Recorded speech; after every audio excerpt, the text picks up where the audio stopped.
Good evening, and welcome to the 2008 Spring Series of talks, Artist on Artist Talks. My name is Lynn Cook. I'm the curator and organizer here with sterling support from Kristen Poore and Patrick Heilman. I'd like to begin by thanking Art for Art's Sake, our patrons who have been behind this series for a number of years now, and it's become very well known, and it's gratifying to have patrons to stand by us for so long. It's much, much appreciated. It gives me great pleasure to introduce Elaine Reichek tonight. I hardly think she needs introduction, but for those of you who are not so familiar with her biography, Elaine was born in New York City. She gained a Bachelor of Fine Arts from Yale University and then a Bachelor of Arts from Brooklyn College, and she still lives in the city and works here. She's had many shows from the late 70s onwards, and I won't enumerate them all, but pick out some of the more recent and perhaps more memorable because more public exhibitions. In 1992, she had a large survey show at the Grey Art Gallery, which then traveled to Greenville, South Carolina, Cleveland, and Washington State. In 1994, she showed again here in the city with a major piece at the Jewish Museum, a post-colonial kinderhood, and that traveled to San Francisco and to Columbus, Ohio. In 1999, she showed at the Museum of Modern Art in the Project series, and in 2000, she had a major touring show that began at the Palais des Beaux-Arts in Brussels and then traveled to Tel Aviv later the next year.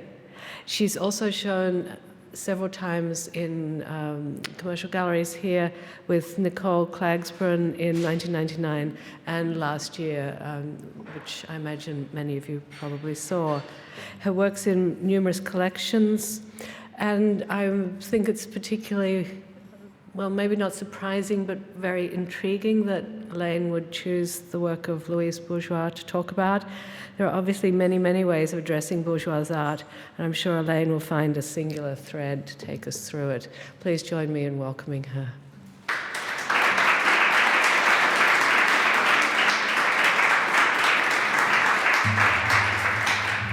Thank you, Lynn, for the lovely introduction. And before I begin, I would like to also thank Kristen Poore, Paul Kennedy, Chris Serginski, and of course the invaluable input and unstinting editorial contribution of David Frankel. Can we begin?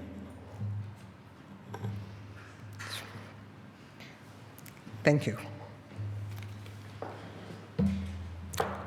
Like Louise Bourgeois, I like spiders, but she and I come to them from different directions. She, it seems to me, from the Gothic. I, through the Greek.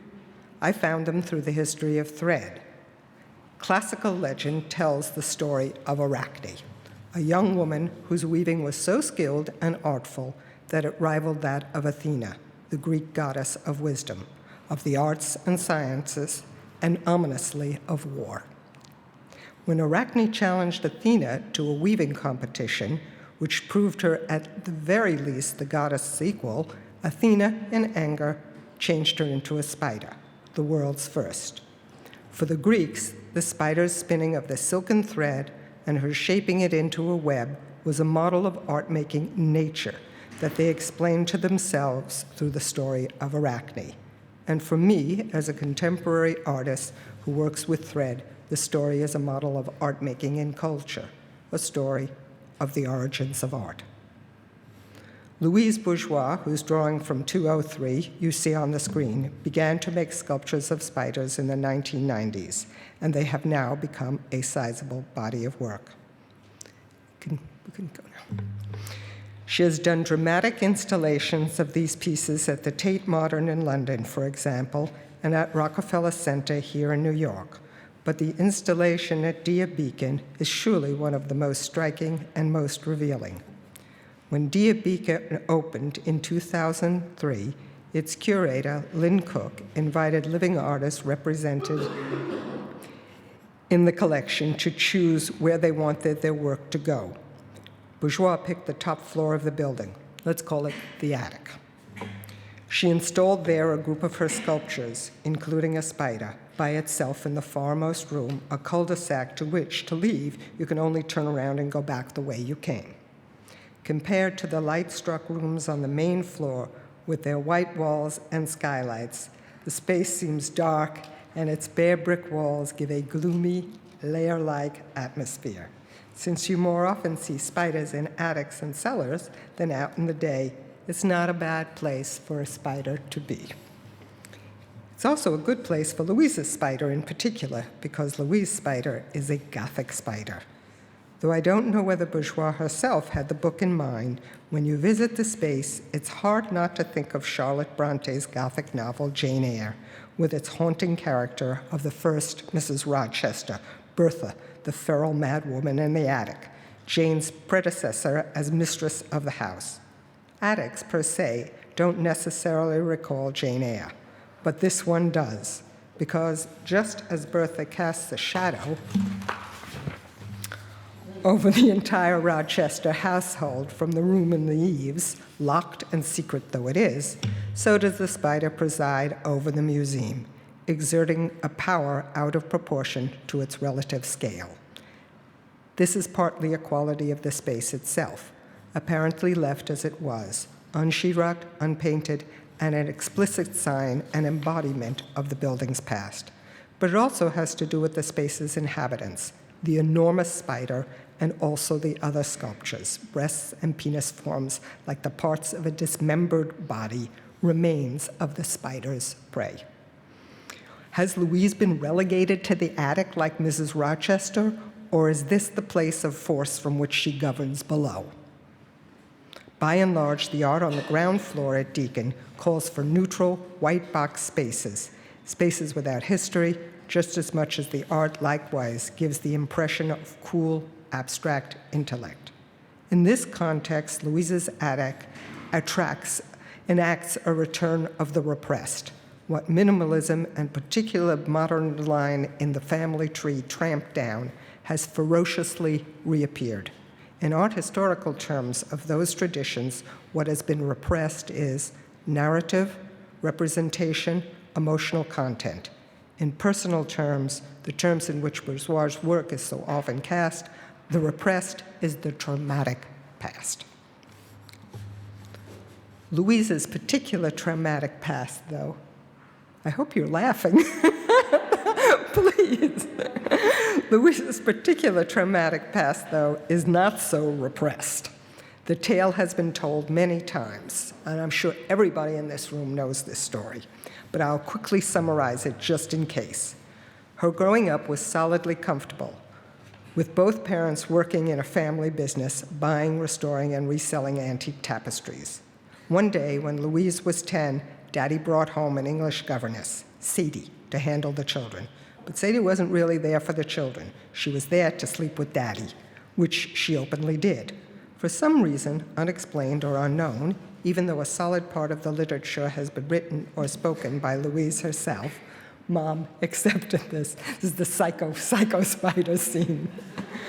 Mom accepted this. For Louise, it was a multiple betrayal. Her father, of course, had betrayed her mother, apparently with her mother's complicity, making Louise feel contempt for both.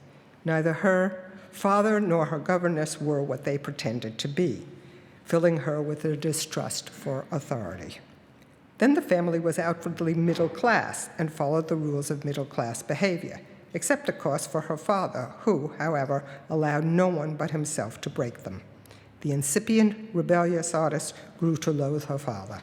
And finally, her governess, who was meant to be interested in her, was more interested in him. She loathed her governess as well, and this went on for years.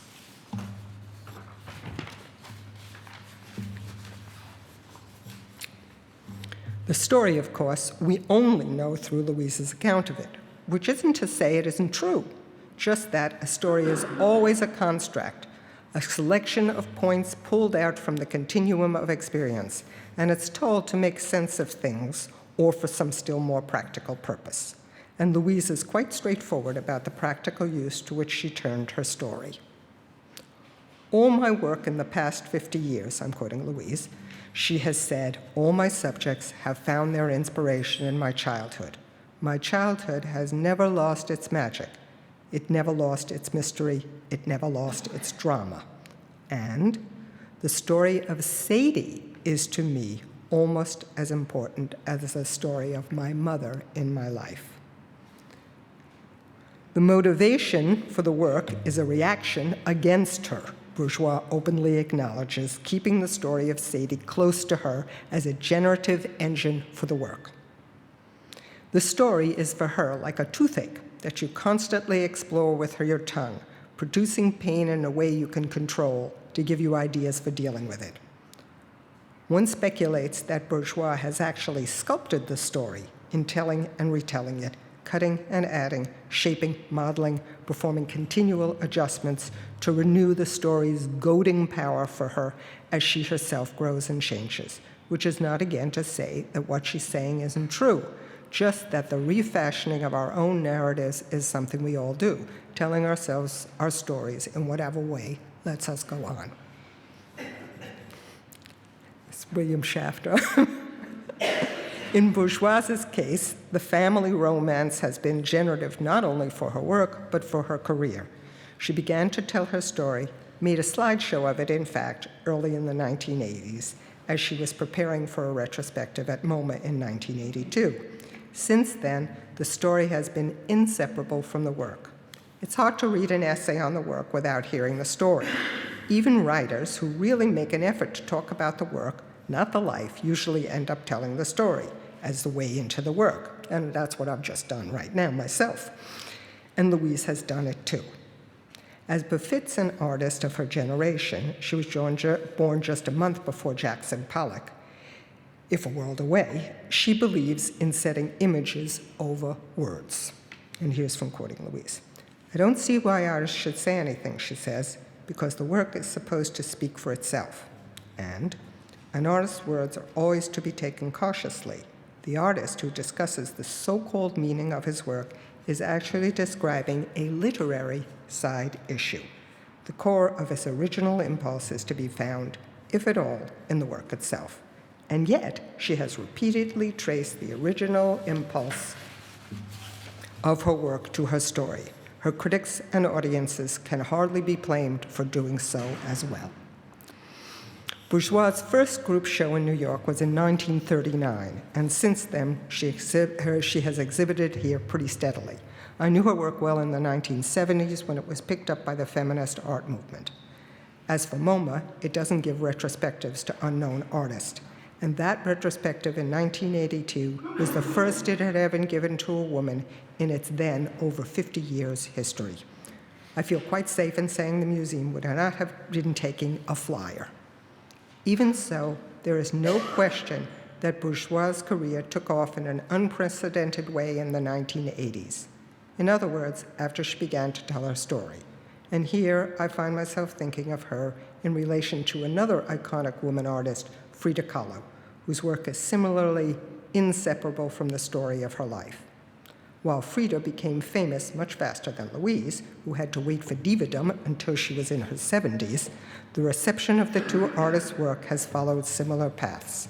As Helen Carter wrote just a few days ago in the Times, I think it's Friday's Times, Kahlo's contemporaries didn't know what to do with this art, so implacably frank. It was only in the 1960s and afterwards, with the rise of feminism, gay rights, and identity politics, that her work began to make sense.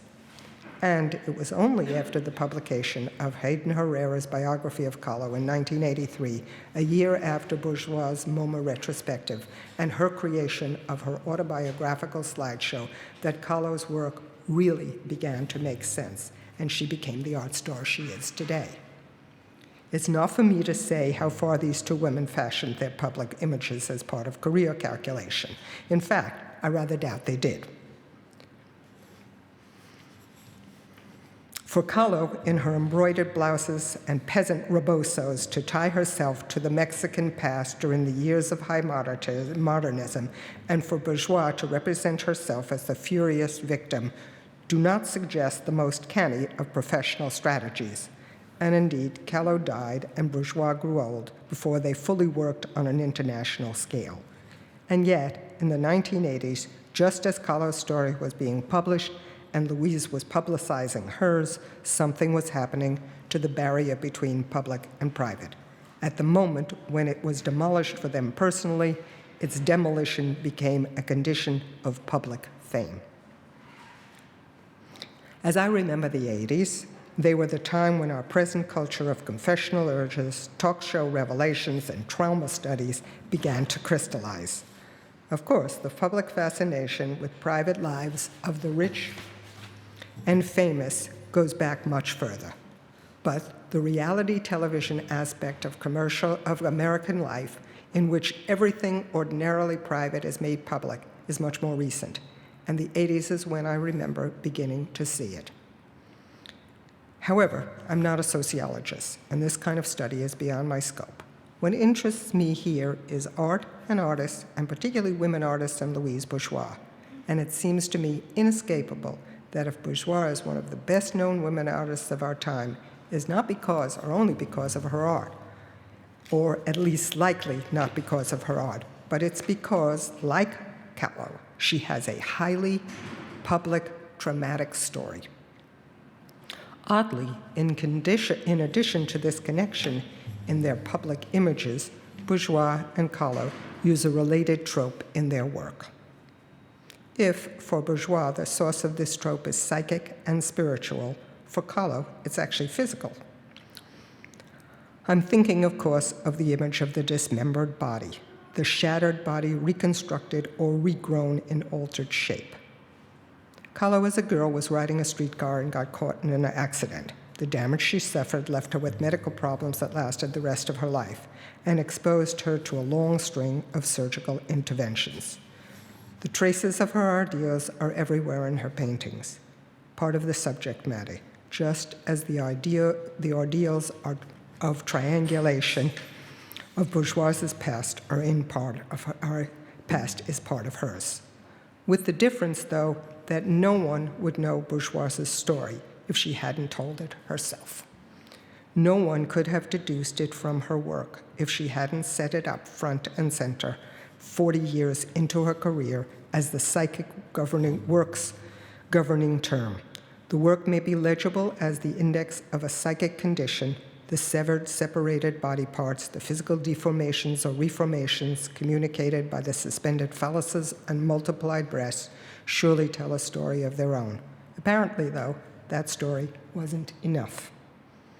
The image of the composite body in Kahlo's work may have arisen partly out of her own experience, but of course it has an iconological history. Holland Cotter, for example, connects one of her paintings in which her heart floats free of her chest to the treatment of the heart in Aztec sacrifices. And she is also known to have kept in her library a book of images of the torture of Jews during the Spanish Inquisition. Here I'll break. There's a very good biography by a woman named Ganit and Corey, when she's actually indexed and cataloged all of Kahlo's library. When I look at Bourgeois' work, meanwhile, I feel I am looking in a different direction, towards the Gothic. Not the medieval Gothic of the cathedrals, but the originally literary genre that emerged in the 18th century in the writings of Horace Walpole, Anne Radcliffe, and others, and became a powerful tradition, continued today in mass market publications and movies. If part of Kahlo's persona had to do with folkloric ideas about Mexico, then I think of Louise as a different persona, and what comes to mind is an image from Jane Austen's Northanger Abbey, an early parody of the Gothic. And this is the woman in the white nightgown in the long corridor with the candle about to blow out, searching for trauma. It's exciting to be scared. It's a source. In writing this lecture, I decided to Google the Gothic, which led me to Wikipedia, which gave me this fabulous list of themes of the genre. Body snatching, the doppelganger, dreams/nightmares, masochism, mist, possession, pursued heroin, sadism, the unheimlich, transformation, and of course, the burden of the past. For a perhaps more reliable reference, I turn to the classic Gothic novel and probably the single most famous expression of the dream/nightmare of the composite body, the story of Frankenstein. I'd like to read you a few quotations from Mary Shelley's great book because their mood reminds me so much of Louise's attic at Dia Beacon. To examine the cause of life, we must first have recourse to death. Now I was forced to spend days and nights in vaults and charnel houses, my attention fixed upon every object, the most insupportable to the delicacy of human feelings. I began the creation of a human being. As the minuteness of the parts formed a great hindrance to my speed, I resolved, contrary to my first intention, to make the being of a gigantic stature. I pursued my undertaking with unremitting ardor. My cheek had grown pale with study, and my person had become emaciated with confinement. Who shall conceive the horrors of my secret toil? And as I dabbled among the unhallowed damps of the grave or tortured the living animal to animate the lifeless clay, I collected bones from charnel houses and disturbed with profane fingers the tremendous secrets of the human frame in a solitary chamber, or rather cell, at the top of the house and separated from other apartments by a gallery and staircase. I kept my workshop of filthy creation. Louise, I think, has actually constructed a number of workshops of filthy creation herself. The lairs and laboratory-like cells of her early work, or the cage space between and under the legs of the first spider she installed at Dia Beacon.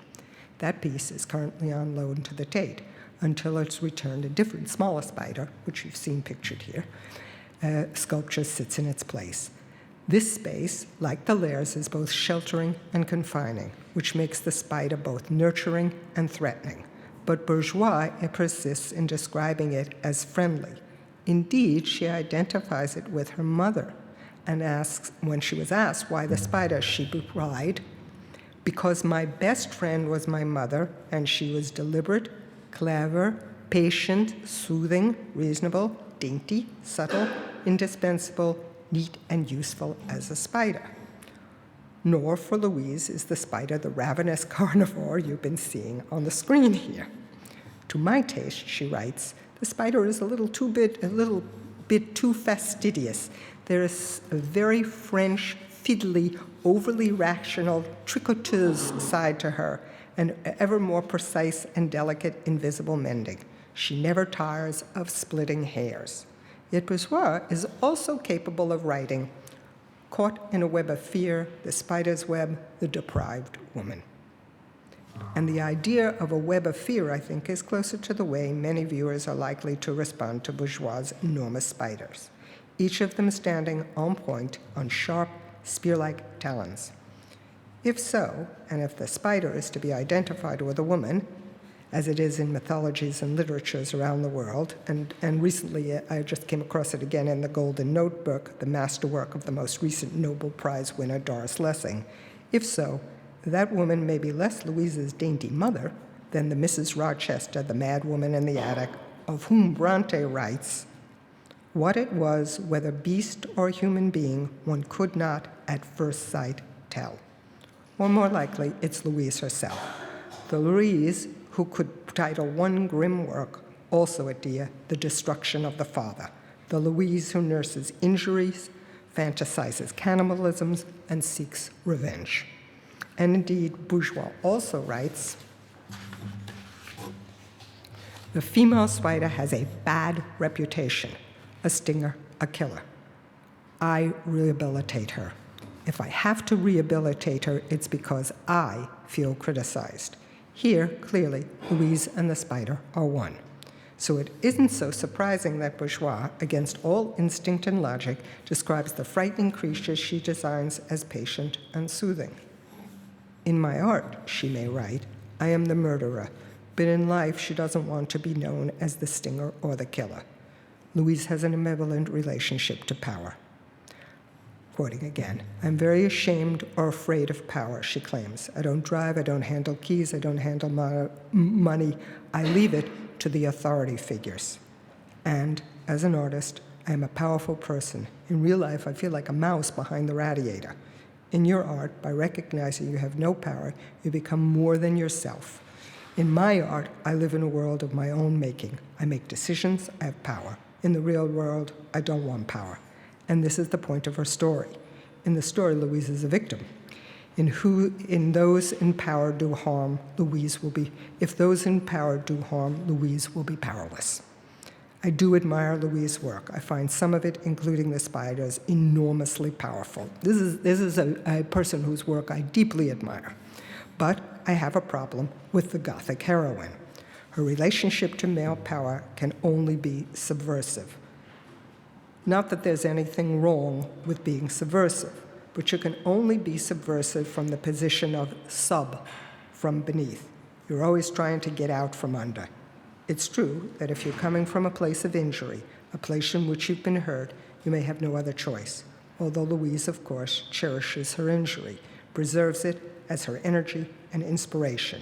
Even so, if we're talking about models of the artist, I'd like to propose one of my own spider women, Arachne. Greek, not Gothic. Arachne is a woman of the warm side, warm south.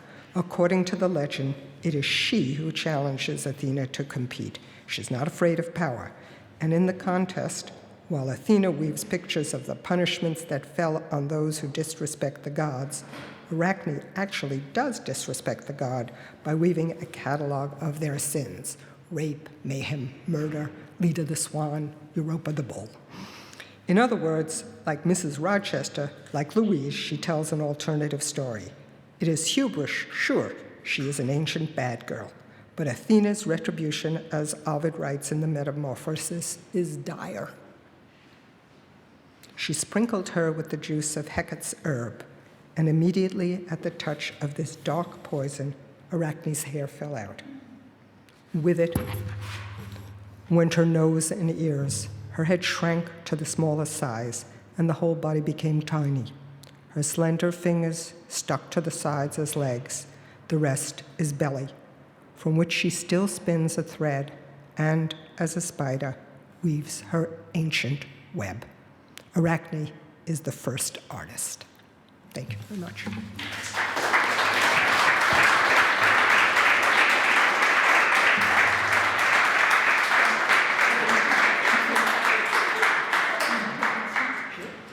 Big questions?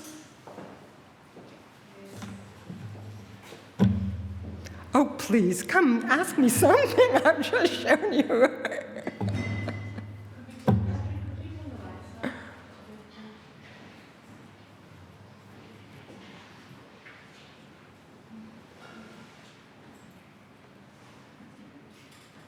Well, I'll ask you one. Are you startled? I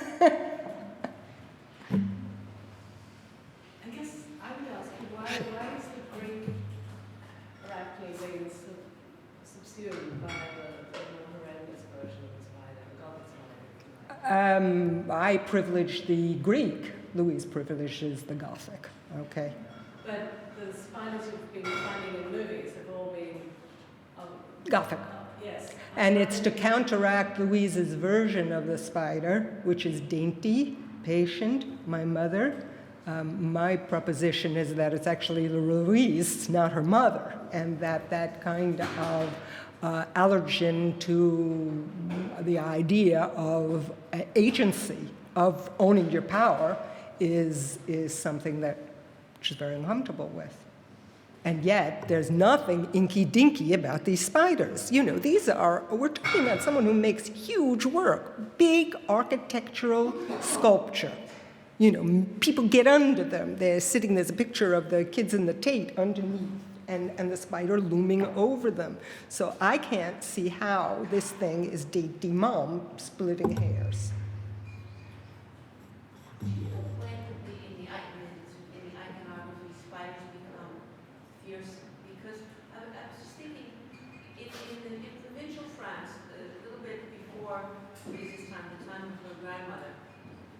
housewives used to put spiders in their linens and in their woolens drawers because to keep the moths away. Yes. They were completely domestic and they were friendly spirits. But the sort of wonderful, horrific images from movies that we're seeing. I'm not sure, do you know what the iconography of the spider is and when it starts to become so horrible? Probably, well, the revival of the Gothic in terms of you know, our fascination with horror. So probably, the first one that I see like that, maybe it's like the beginning of the 20th century, probably. I think then, you know, it's like, I think, you know, that's a Fritz Lang movie. It's 1916. It's called Der Spider. You know, it's just about that, and it's a great graphic image, so I'm sure filmmakers were, you know, crazy to use it. So probably then it became popularized as that. Well, spider legends have always been, you know, a creative legend, but this particular spider, I mean, spiders as we see them and experience them now are not the benign, you know, they're the arachnophobia spider. And although they do have that history of doing good, the mosquitoes, blah, you know, it's this other thing. And even someone like Gustav Doré, when he's illustrating Ovid, that is a horrific picture. I mean, she's losing her, she's losing her arms and legs. So it's that early too. I mean, this is like a horrible engraving.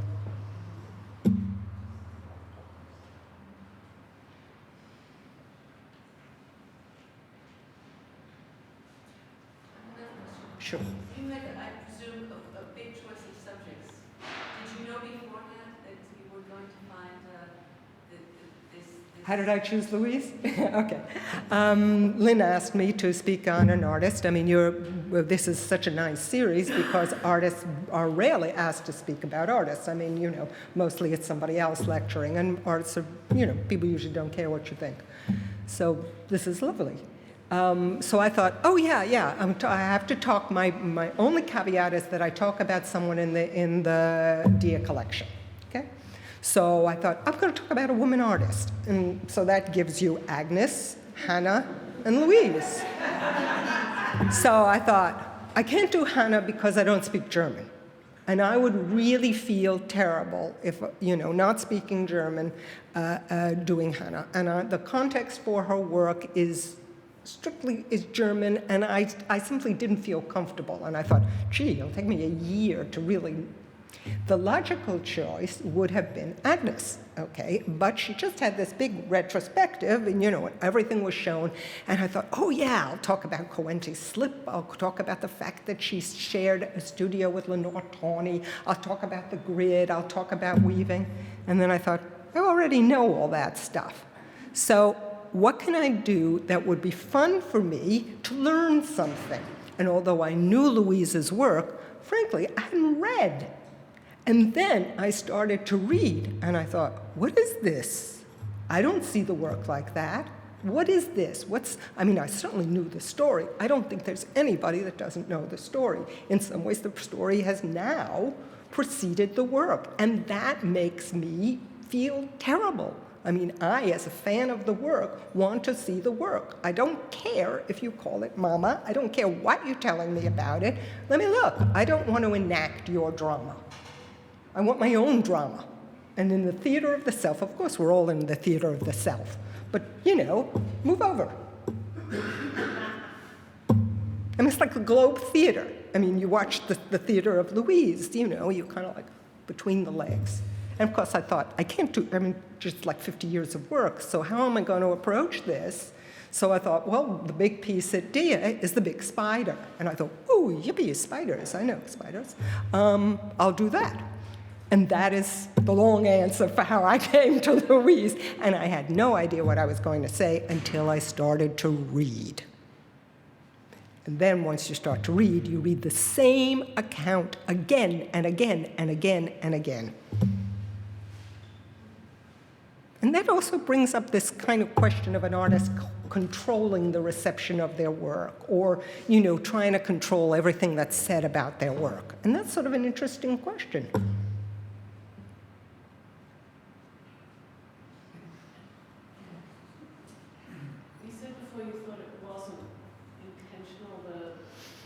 creation of the persona, leaving the manipulation of the interpretation aside from it a bit.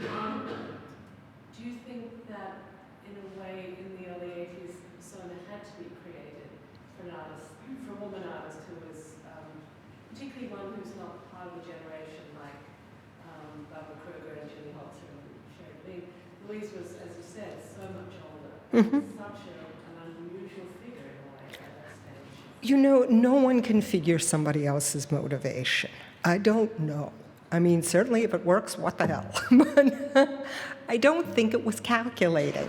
I just think maybe you get to a certain age, you want to come clean or something like that. I don't know how these things happened. I mean, I don't think that, Louise sat in her studio and thought, geez, talk shows, I'll be talk show too. I mean, I have no notion that she did that. Frida certainly had a political agenda, and those blouses also had to do with, Trotsky and blah, blah. I mean, that was a whole Mexican muralist. That's a political agenda as well as. But she certainly fabricated her own image. I don't really think that's what Louise did, but, it worked. And now it just goes on and on and on. And that's what I found out when I started to read. I mean, I had no idea what I was going to say. And for me, I'm really, the talk is structured.